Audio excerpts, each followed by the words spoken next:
Hey everyone, it's Cassandra here at K's Gem Creations, back with another tutorial here for a simple wire wrap pendant, relatively beginner friendly. And I'm starting off here with a small blue labradorite cabochon. It's about an inch tall, and I've got, as usual, some 20 gauge square copper wire and some 22 gauge half brown copper wire, both of which I got from Rio Grande. And so along with the wire, I've got some tweezer nose pliers, some flush cutters. I have some bent nose pliers here, some nylon pliers. I've also got my round nose pliers, as well as some chain nose pliers, and a ruler as well to get started. So I'm starting off with a relatively small cabochon. I'm not going to be using too much wire. I'm going to measure out 4 pieces of square copper wire at 12 inches each. And this is going to form the foundation of the frame. And I'm just going to speed through this part as well. I'm just measuring out and smoothing out the wire as I go, 4 pieces at 1 foot each.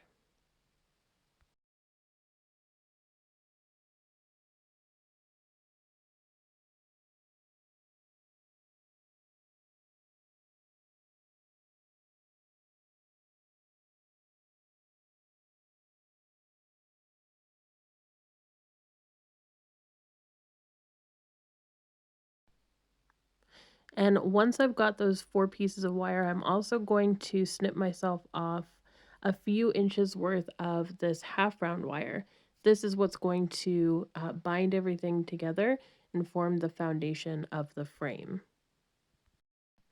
So I've got my 4 pieces of square wire all lined up together, and I'm taking the half round wire with the flat side facing down and wrapping it around those 4 frame wires, just winding it around over and over again until I've got roughly 3/4 of an inch, although this is not a super important measurement. I'm just looking to get a good coil of this half round wire just around the middle of my frame wires. So once I'm happy with the length of that coil, I'm going to snip off the ends of that half round wire so that the cut sides are sitting somewhere in the middle of the inside of the frame. And then I'm going to take my nylon pliers and compress everything down so it's nice and flat and smooth.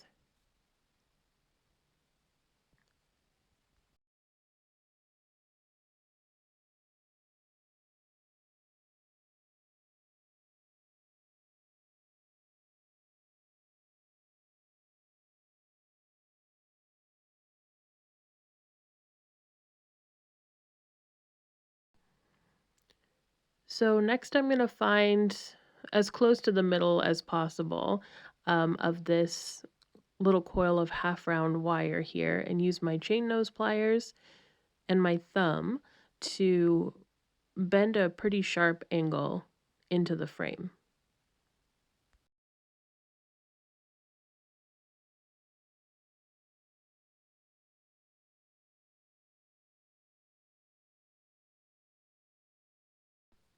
And then to finish forming the frame, I'm going to lay everything down on a flat work surface. And I'm going to hang on to the frame and the stone with my left hand and use my right hand to draw those wires around the sides of the stone to finish forming the silhouette I'm looking for. I've made little bends, but I'm going to continue to define those bends in the wire and then start holding everything together with some scrap wire so I can work on trapping that stone in place.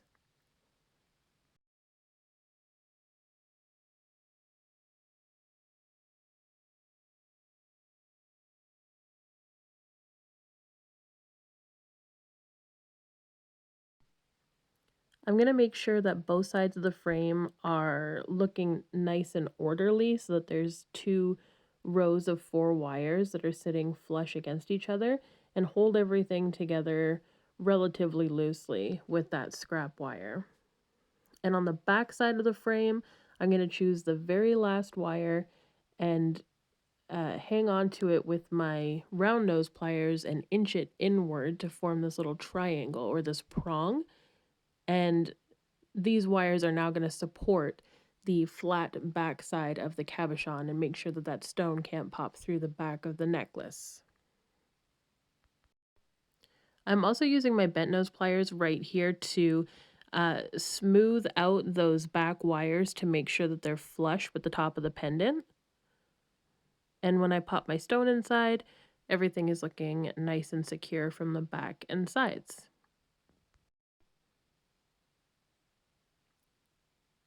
And then to get the stone secure in the front as well, I'm just going to slightly move over and then use my round nose pliers to inch the front 2 wires over the sides and the face of the cabochon. Not too much, it just needs to go over essentially the apex of the stone to make sure that it is secure from the front. And I'll do that on both sides.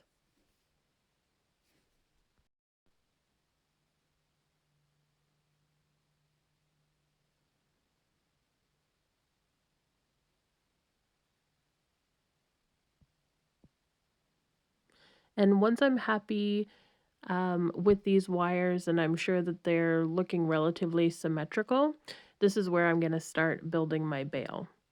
So I'm going to take some pliers and just re-straighten those wires up at the top there and make sure I've got a nice solid base to start wrapping my bail.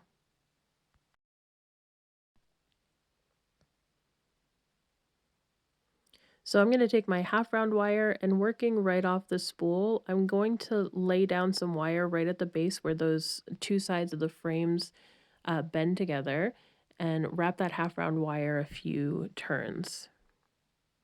And then I'm going to take the tail end that I was holding on to and I'm going to tuck this and anchor it away. I'm going to do that by pushing that little tail end through that opening that I have up at the top of the pendant. And I'm going to grab onto it with some pliers here and pull it pretty firmly outwards and upwards to wedge it between the 2 sides of the frame. And I'll just do that 2 times before I cut off the excess with some flush cutters.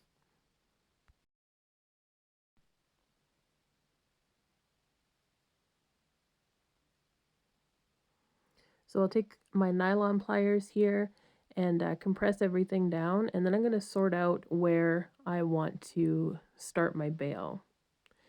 And for this pendant, I've decided to start my bail with the very last 2 wires, which I've moved away from the rest of the bundle. And I'm going to continue wrapping that half round wire just around these 2 frame wires that I've decided is going to be my bail.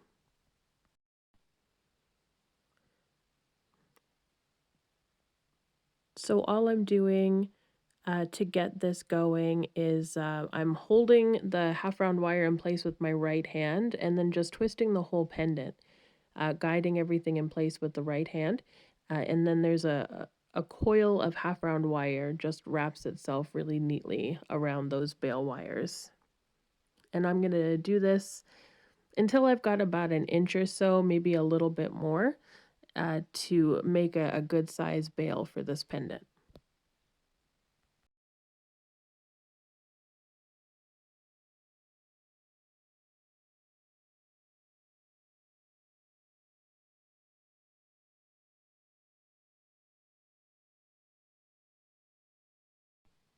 So once I'm happy with the length, I'm going to trim off the excess wire really, really close and then use my nylon pliers or other pliers to compress that coil of half round wire into a nice smooth shape. And I'm also going to use those pliers to make a bend in my bail just past that coil there.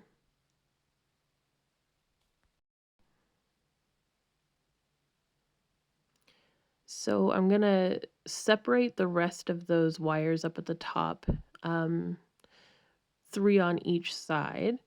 and then I'm going to form the bail through that opening by just curling it around my thumb and then closing the gap.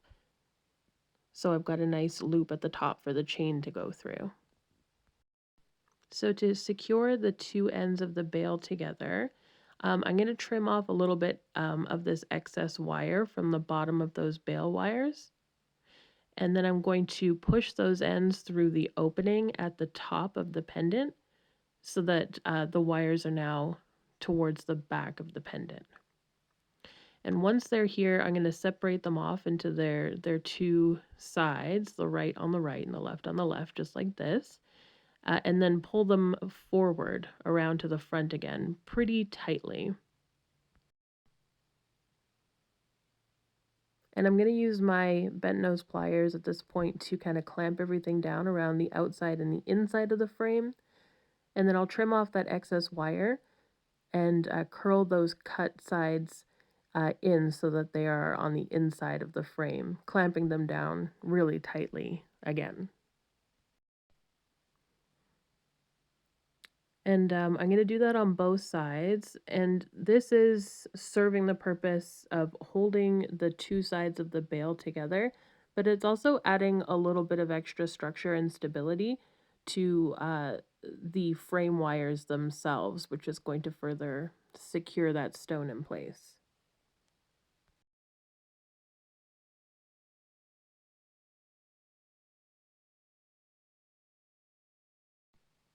So once the end of the bail is secure, that's essentially the structure of the pendant done, and the rest of the design just comes from those wires in excess at the top of the pendant. So after I'm happy with the shape of the bail, this is where I'm going to start working on the design.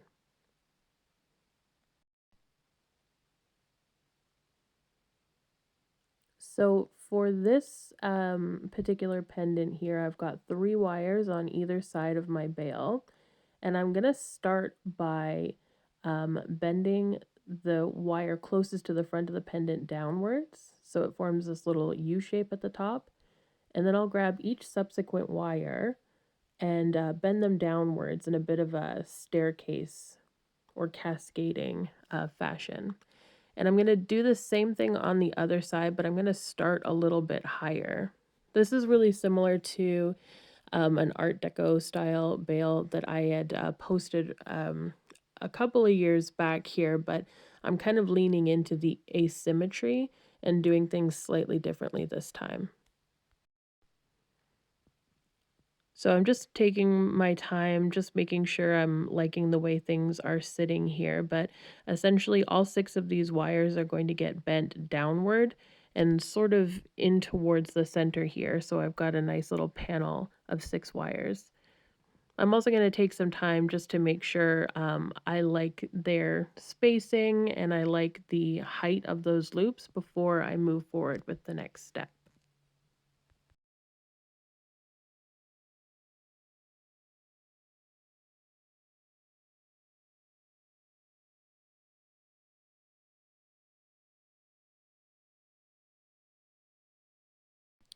The other thing I'm going to want to do is just make sure that um, all of these wires have their straight sides facing forward. Because I'm using square wire, sometimes you can really tell when things have become twisted up with the corners of the square wire. So I'm just going to take my bent nose pliers and twist everything inward a little bit just to make sure that those wires are all sitting face forward and they're all lined up with their flat sides together to form a nice panel. And for this next step, I'm going to need another little piece of half round wire. So I'm going to snip that off to be prepared. Then I'm going to take my nylon pliers and just get all 6 of these wires sort of lined up really flush together. And it's easy if you kind of start at the top and then slide your pliers downward. And then I'm going to hang on to everything with my left hand so that I can use my right hand to wrap that piece of half round wire around this little panel of frame wires here at the bottom. And I'm doing this relatively tightly, but I'm not securing it in place down here.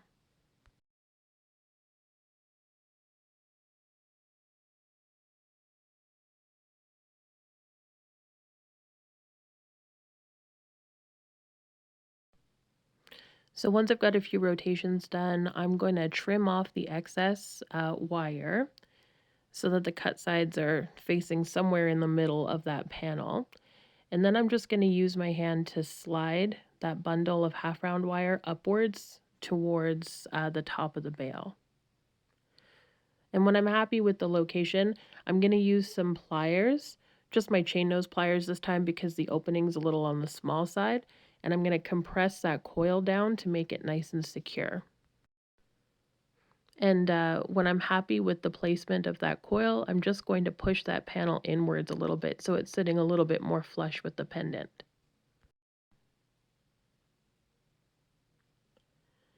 At this point, I'm taking my round nose pliers to tweak those curls upward a little bit just to make sure that I'm happy with the placement of those wires before I move on to the next step.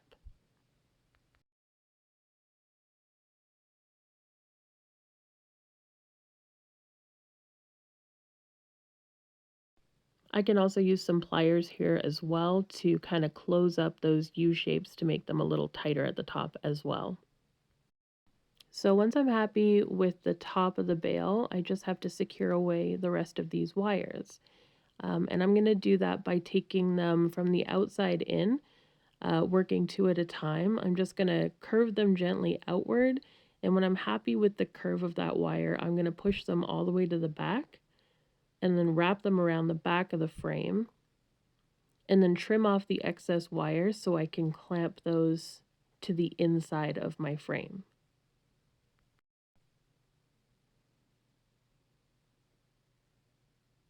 So I'll use my thumb at first just to sort of guide that wire in the direction I want it to go. And then I'll use my bent nose pliers to finish clamping those towards the inside of the frame really, really tightly.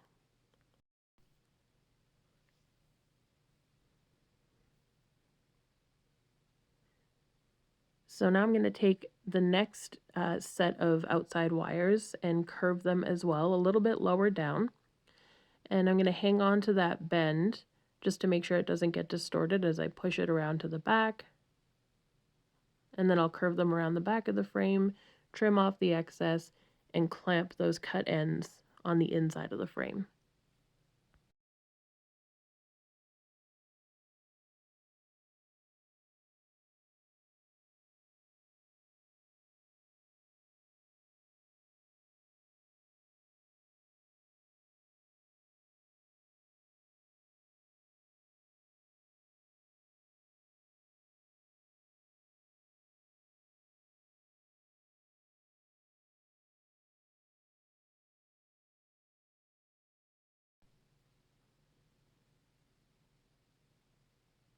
And then I've just got these last two wires here. I'm just going to bend them really, really gently, lower down, and then same as before, just move them to the back, trim off the excess, and clamp them into place.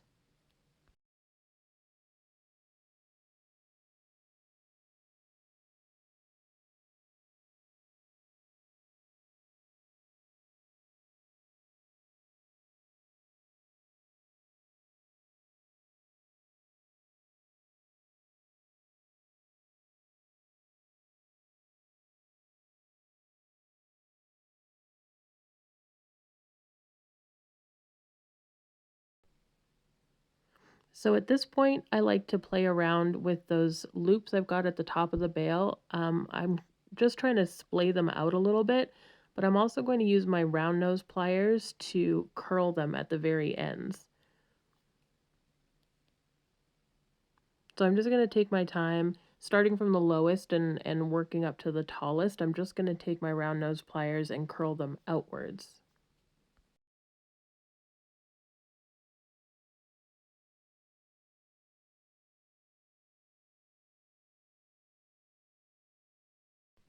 And then I'm going to do the same on the other side.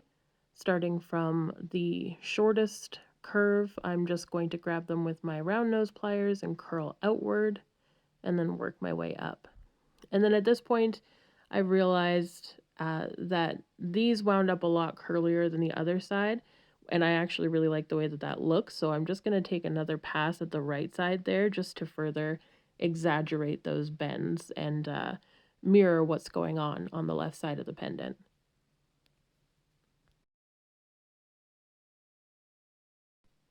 And so once I'm happy with those bends, I'm just going to take another pass at everything, make sure I'm liking the way everything is sitting, but essentially that's the pendant finished.